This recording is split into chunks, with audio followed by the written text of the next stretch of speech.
Hi, everybody.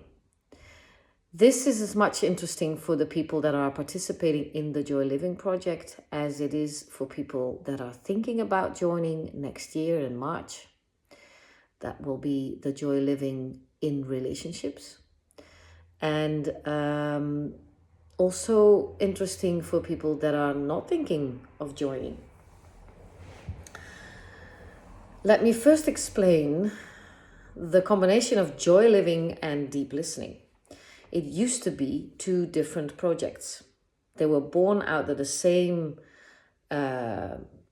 feeling, but joy living was born out of the thought, I don't want to work this hard. I want to create in an effortless way.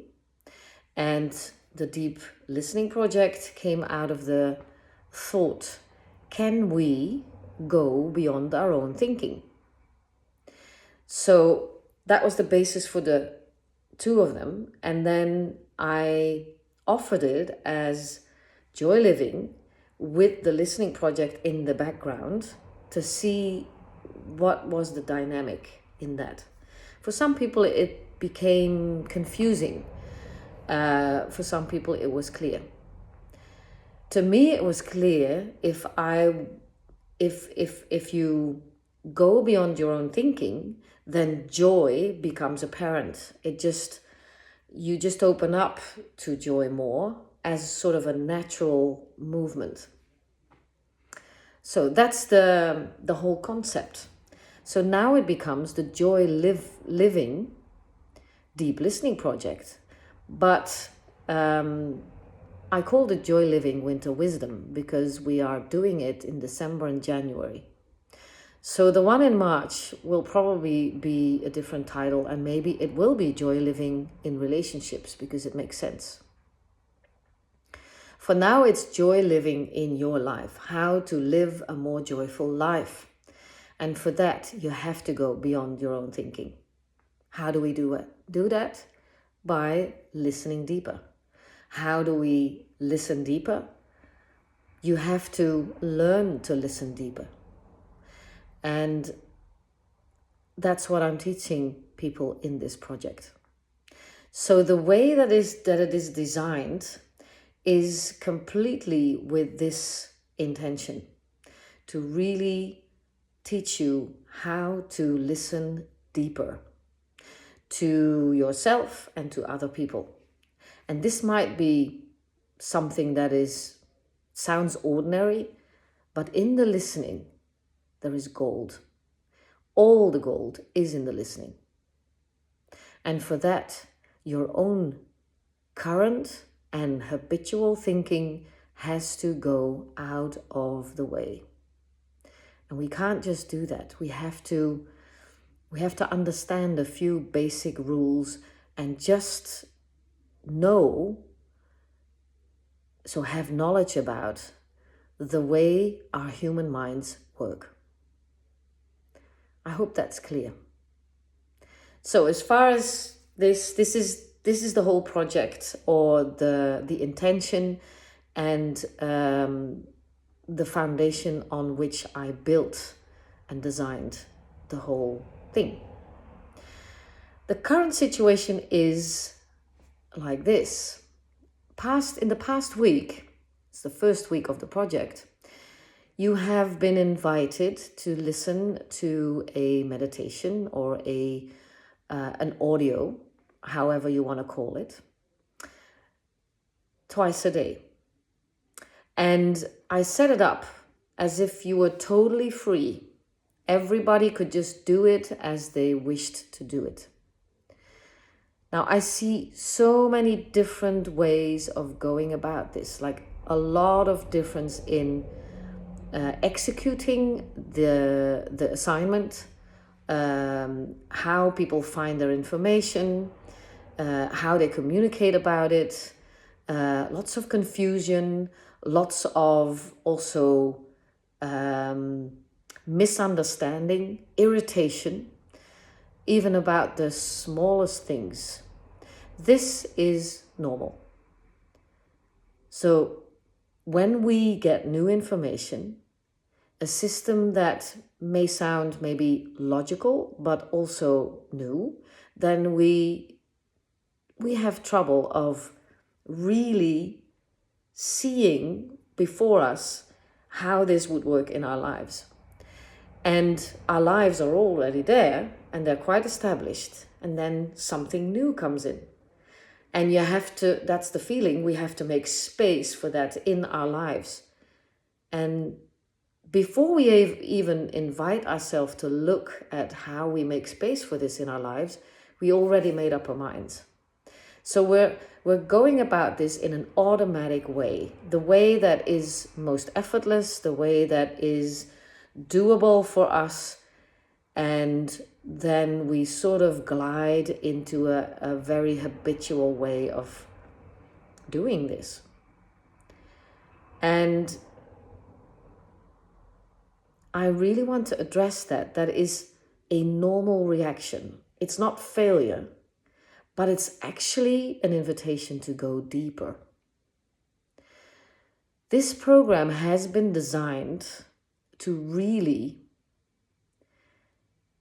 create an opportunity for you to have a shift in your thinking, in the way that you look to yourself, the way that you see how you operate and why you do that, and how you can change that because of a different or a new, unique understanding of how human minds operate and how we respond to that.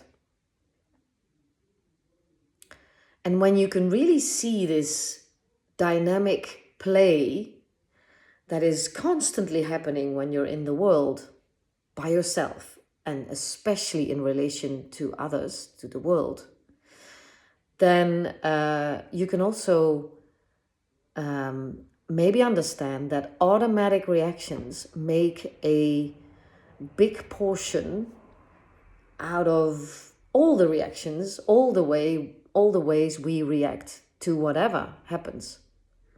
We constantly communicate with ourselves and with the outside world. Also on an unconscious level.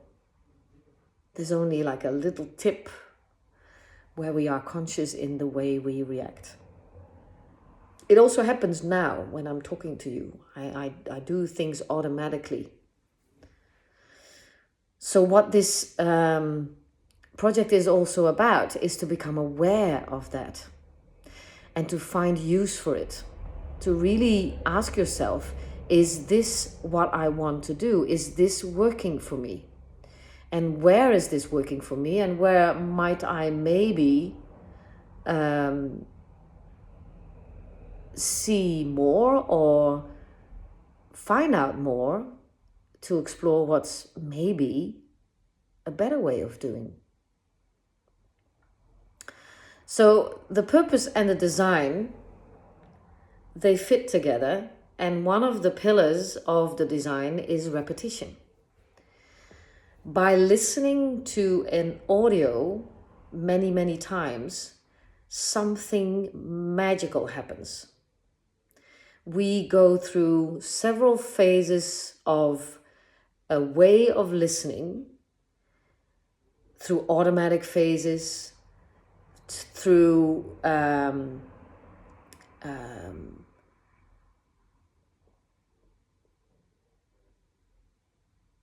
I'm listening to someone else now. Sorry.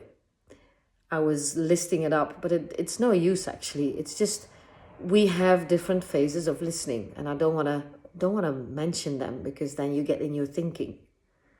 But to get to that level where you just listen openly, not to your own thinking, but really listen and create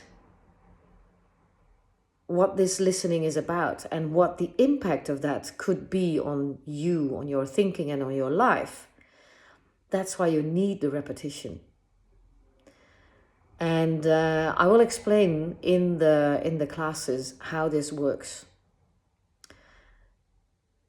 And also, it addresses something in us that might provoke rebellion, irritation.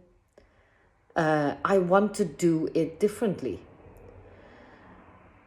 because I am creating this system and it is a way of doing it and it's very specific.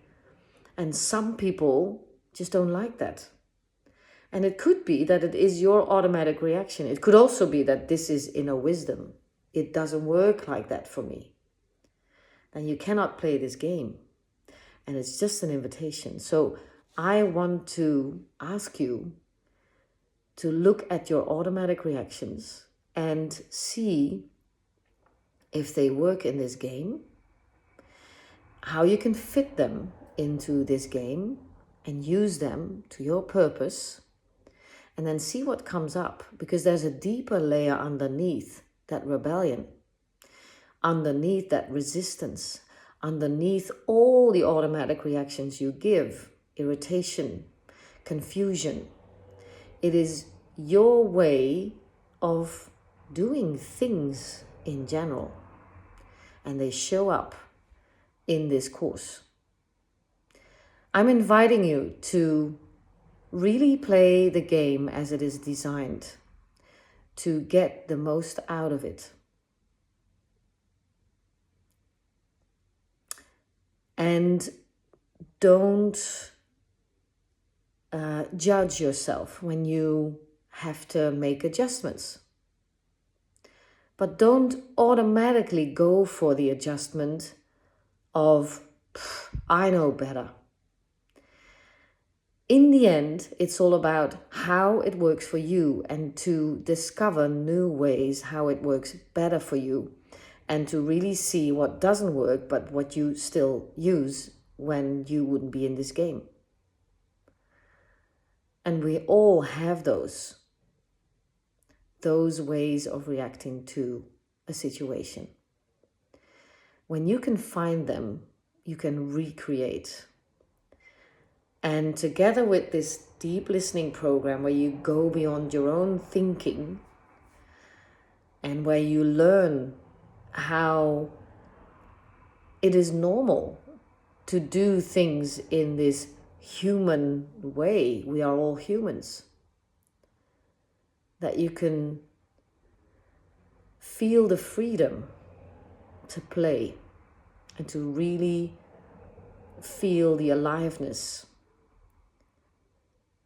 and not as a reaction against, but as a choice, and as something that you really feel inside out, and that just totally works for you and for the people around you.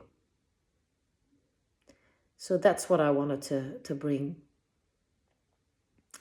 And I might do an extra video later on the process of deep listening.